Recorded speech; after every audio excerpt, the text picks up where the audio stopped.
Hi there folks, welcome to Dunsy's Guitar World. In today's incredibly excruciating, incredibly exciting episode, I will be looking at a guitar. A rather special guitar, a guitar which was hand built in Bonnie, Scotland. Now the guitar in question, as well as being on the thumbnail to this video, is also in my hand right now. It's this rather unique looking instrument here. So as well as looking at the guitar itself, looking at the construction, the body woods, the specifications of the neck and pickups and stuff like that, I'll also be looking at the backstory of why my friend, now we'll call him John for argument's sake, why my friend John ordered this guitar. Now he's of the same vintage as me, he's about the same age as me, and this was the very first electric guitar that he ever ordered. And we'll find out why he ordered this specific guitar and not like a run-of-the-mill Gibson or Fender or PRS or anything like that. So the guitar itself is built by a luthier who's down in the southwest area of Scotland near a place called Moffat. As an aside, I often stop off in Moffat on the way down south to get a nice bacon roll, but that's as an aside. So he is based in Moffat, and I think he tends to build basses. He has built a lot of basses. He's been doing this for a few years now. But he does build guitars as well. Now I'm not entirely sure about this, but I think his guitar company was called Reaver Guitars and his bass company was ACG Guitars, and I think he's brought them kind of together. So basically, no pun intended, basically there are guitars and basses. Now they tend to be natural looking. I don't see any which have been finished in like a block paint or anything like that. They're all natural wood finish, different burls of wood and stuff like that, different timbers as well, which look really good, I have to say. I mean, if you had to ask me about the shape of this, which I believe is the Kompakt 6, would I play this on stage? I'm more of a traditionalist. I'm more of a kind of Les Paul or, Telecaster sort of guy. So, but as we'll get onto in this video, some of the sounds of this guitar are just absolutely fantastic. I would probably use it in the studio. I think it'd be a good tool for recording. There are plenty of tonal options available. So talking about sound and tone and construction, here's a little clean instrumental that I put together with a quick look at the top and the back of this guitar, so you can hear what it sounds like. These are mostly single coil sounds as well. It does have a coil split, but we'll get onto that as well. So here's some clean sounds and a first look at this guitar.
think that sounds pretty good. Even for me, playing unaccompanied, I think it sounds pretty good. So that's all the clean sounds from the guitar. So let's look at the specs. Let's read out the specs of what the guitar, what the construction is, what the hardware is, and what the pickups are. So the main body wood, it seems to be a two-piece body, is black walnut. And the top is this lovely spalted beech. Look at the grain on that, man, that's beautiful. And there seems to be a layer in between as well. So that is the main body construction. Now the neck. Now it's a 5-piece laminated neck, which is also made from black walnut, and I believe it is pronounced wenge. So it's a 5-piece laminated neck, so it's very strong. Now the fingerboard material is acrylic impregnated spalted maple, and it looks very good. Difficult to say, but it looks very good and it feels comfortable when you're playing it. Now I believe the pickups are custom made for ACG guitars. They're both all-nickel 5. The bridge humbucker is an Igneous 2, which measures at 12K, and the neck is a P90, which I think measures 8.5. Quite a nice balance between these, it has to be said. It has a master tone control and a volume control and a 3-way switch. Now this here, I have to read here, an East tone lifter with 3-way toggle. I couldn't really work out what this does. It seems to, when you pull this switch out, this is like a tone sweep, and it sweeps, it's like a wah-wah pedal almost. It's like, it sweeps all the way through every possible tone from low to high.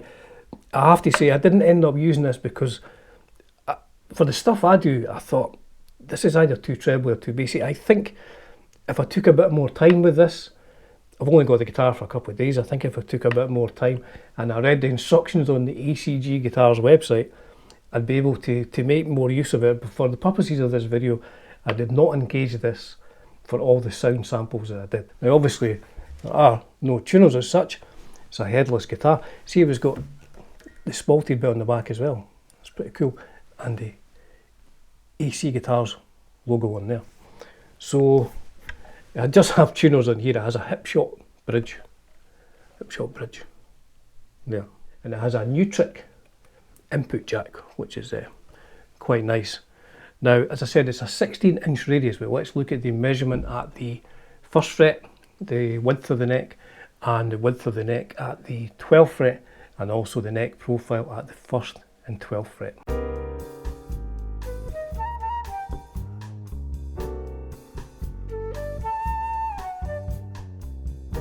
So it's a comfortable wide neck. It's not too skinny. It's not like one of these Ibanez Wizard necks or something like that. It's a comfortable, easy to play guitar. It's nice. So it does a whole load of sounds. Let's listen to some sounds from clean to classic rock to maybe even some thrash metal. And you never know, I might end up with some high gain A harmonic minor whittling.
So there's all the sounds and all the specs of this ACG guitar, which I believe is based on their Kompakt 6 range. So the next bit I find quite inspirational.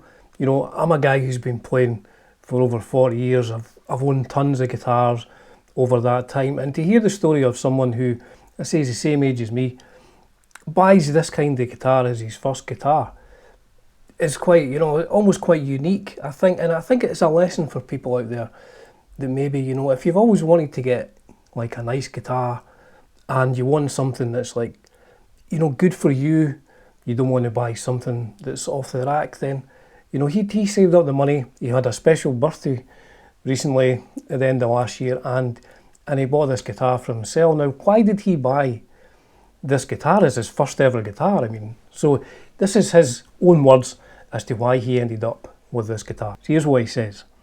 I've never owned an electric guitar, ever.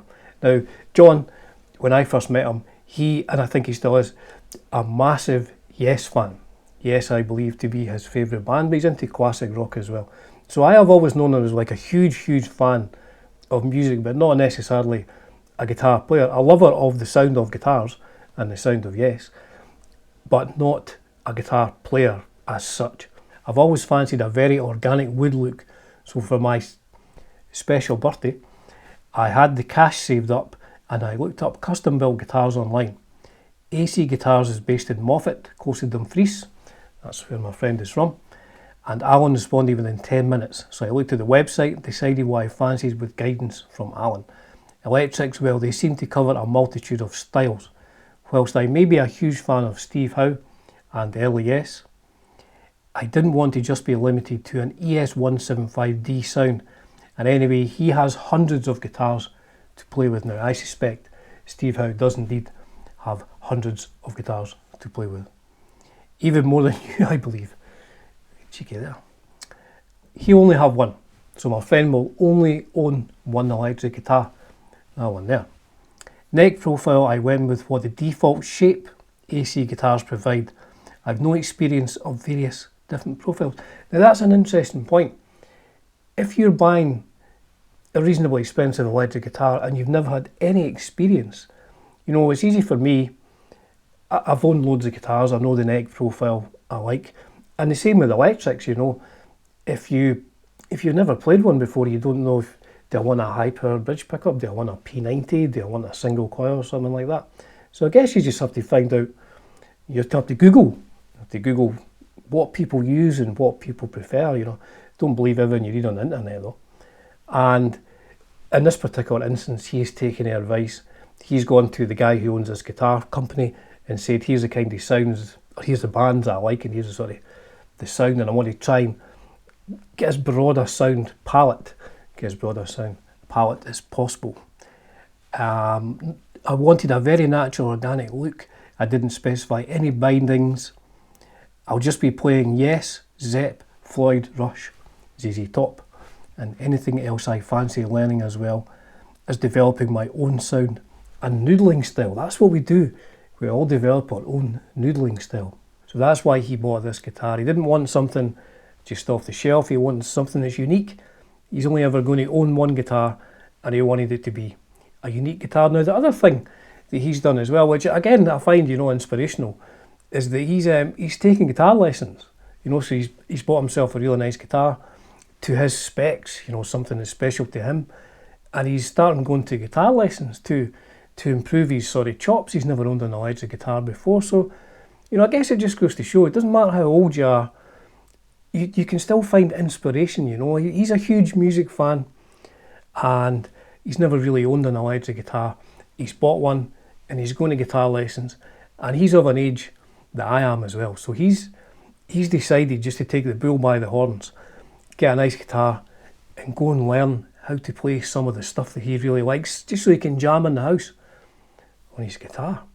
So there you go, the ACG hand-built guitar, hand-built in Moffat in Scotland. Now, as I said earlier in the video, would I appear on stage with one of these? I'm a traditionalist. I don't think I would play one of these on stage, simply because of that shallow reason. I don't think I would look good with it.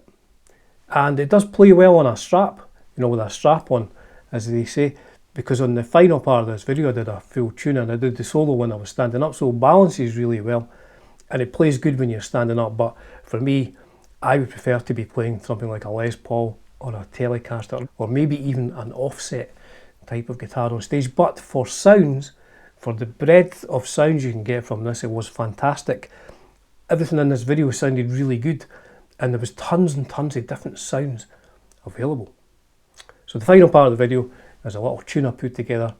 I do hope you've enjoyed this. It was fun doing it. It's fun getting a loan of a guitar, which, you know, I haven't had to buy it. I don't have to then sell it to finance my next review. This was just on loan from my friend John. So, as ever folks, it's a privilege and a pleasure bringing you content on Dunsy's Guitar World. Cheers for now.